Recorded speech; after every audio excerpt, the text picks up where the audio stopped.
जम्मू कश्मीर से लेकर हिमाचल प्रदेश तक बाढ़ बारिश से भारी तबाही मची हुई है। मणिमहेश यात्रा पर गए हजारों श्रद्धालु चंबा में फंसे हैं।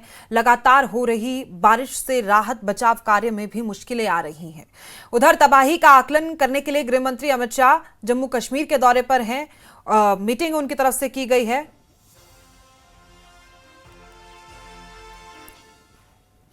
और अब बात करते हैं, केंद्रीय गृह मंत्री अमित शाह जम्मू कश्मीर के दौरे पर हैं। अपने दौरे में केंद्रीय गृह मंत्री ने जम्मू में विक्रम चौक के पास तवी नदी पर बने पुल का दौरा किया।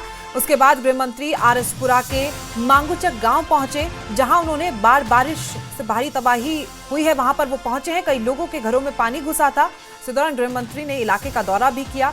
पीड़ित परिवारों के वो घर भी गए, उनसे बातचीत की। लोगों ने बताया कि यहाँ रिंग रोड बनाते वक्त उनके घरों के बारे में नहीं सोचा गया था, जिसके चलते सैलाब का पानी घरों में घुस गया है। बातचीत के बाद गृह मंत्री ने प्रभावितों को हर संभव मदद का भरोसा दिया है। उनके साथ एलजी मनोज सिन्हा और नेता प्रतिपक्ष भी मौजूद थे। इसके बाद राजभवन में केंद्रीय गृह मंत्री अमित शाह की बैठक हुई। इस बैठक में बाढ़ बारिश के बाद पैदा हुए हालात और राहत और बचाव कार्यों की समीक्षा भी की गई है। बैठक में एलजी मनोज सिन्हा और सीएम उमर अब्दुल्ला भी मौजूद रहे हैं। फिलहाल आपको बता दें कि अमित शाह भारतीय जनता पार्टी विधायकों के साथ बैठक कर रहे हैं, तो ये इनकी दूसरी बैठक है। इस बैठक में भी तमाम मुद्दों पर बातचीत की जाएगी। इन महत्वपूर्ण मुद्दे उठाए जाएंगे। जिस त्रासदी से जम्मू दौड़ रहा है, जो त्रासदी वहां पर हुई है, उसको लेकर ये गहन चर्चा की गई है उनकी तरफ से। और ये बताया जा रहा है, ये निर्देश दिए जा रहे हैं अधिकारियों को, जो लोग फंसे हैं, जो ग्रसित हैं, इससे उनकी जल्द से जल्द मदद की जाए। उनकी तरफ से ये भी आश्वासन लोगों को दिया गया है कि आर्थिक तौर पर भी उनकी मदद की जाएगी। और जो विकास की बात अगर हम करें, तो जिस लेवल पर विकास हो रहा है, क्योंकि मौसम विभाग की तरफ से भी कुछ बयान जब सामने आए थे, उसमें ये सामने आया था कि ग्लोबल वार्मिंग की तरफ से वजह से इस तरह के हादसे हो रहे हैं। इस खबर पर हमारे संवाददाता राजन वैद हमारे साथ मौजूद है। राजन, दूसरी बैठक चल रही है। पहली बैठक में समीक्षा की, जो हालात हुए, अब जो दूसरी बैठक हो रही है, इसमें क्या कुछ खास निकलकर सामने आ सकता है? जी देखिए, दो बैठकें हो चुकी हैं, दूसरी बैठक भी खत्म हो चुकी है। इसके बाद अब बीजेपी के विधायक जो है अब गृह मंत्री अमित शाह से राजभवन में मिलने आए हैं।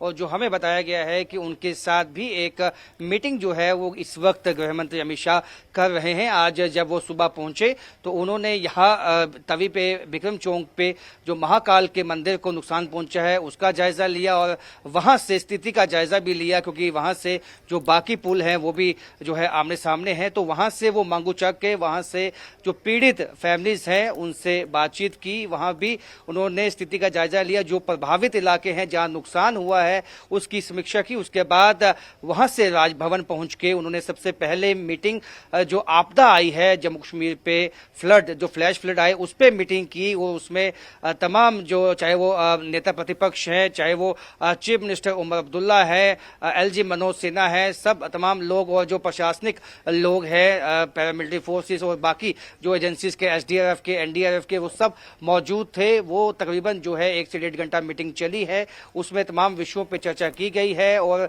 उनको गृह मंत्री को भी अवगत करवाया गया है क्या कुछ नुकसान किन किन इलाकों में हुआ है, क्योंकि आंकड़ा जो है नुकसान का बहुत ज्यादा है और ऐसे में इसका आंकलन किया जाएगा। फिर फाइनल रिपोर्ट जो है वो एमएचए को सौंपी जाएगी, जिसके बाद ही किसी बड़े पैकेज की घोषणा हो पाएगी। उसके बाद जो सिक्योरिटी रिव्यू मीटिंग भी यहाँ पे ली गई है गृह मंत्री अमित शाह की तरफ से, क्योंकि इस वक्त जम्मू कश्मीर में जो सिक्योरिटी के हालात है उनसे भी अवगत करवाया गया है गृह मंत्री अमित शाह को। क्योंकि आज भी पुंछ के बालाकोट इलाके में एक जो घुसपैठ की कोशिश है उसको नाकाम बनाया गया है और जम्मू कश्मीर में लगातार जो एंटी टेरर ऑपरेशन है वो इस वक्त बहुत तेजी से चलाए गए हैं, जिससे कि ये अब तमाम विषयों में अवगत करवाया गया है और सुरक्षा की समीक्षा जो है वो की गई है। उसके बाद अब तीसरी मीटिंग जो है वो गृह मंत्री अमित शाह बीजेपी के विधायकों से कर रहे हैं। और जो सूत्र हमें बताते हैं से उनसे यही पूछा गया है, कहीं ऐसे विधायक हैं जिनके इलाकों में खासा नुकसान जो है,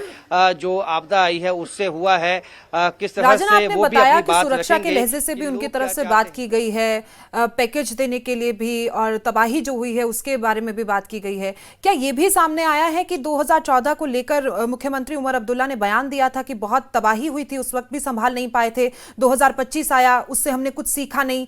क्या इस बारे में भी कोई बातचीत की गई है कि आगे किस तरीके से विकास किया जाए कि इतना नुकसान ना हो? क्योंकि इतनी भारी मात्रा में पेड़ कटते हैं जिसकी वजह से वो पकड़ कमजोर हो जाती है पहाड़ों की, फिर भूस्खलन होता है, दरारें आती हैं मकानों में। क्या इस बारे में भी ध्यान दिया गया है कि रोजगार को बढ़ावा देना, जम्मू कश्मीर को विकसित बनाना एक अहम मुद्दा है, लेकिन किस मात्रा में, कहां तक होना चाहिए, वो भी बेहद जरूरी है?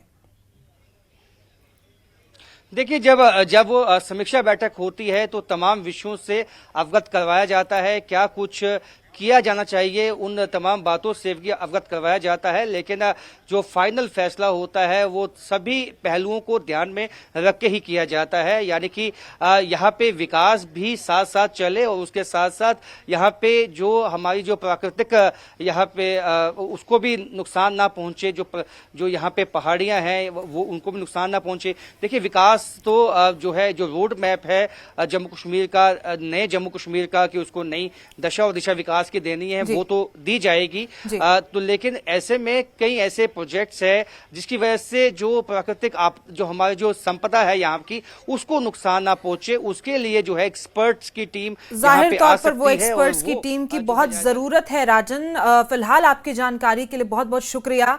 तो ये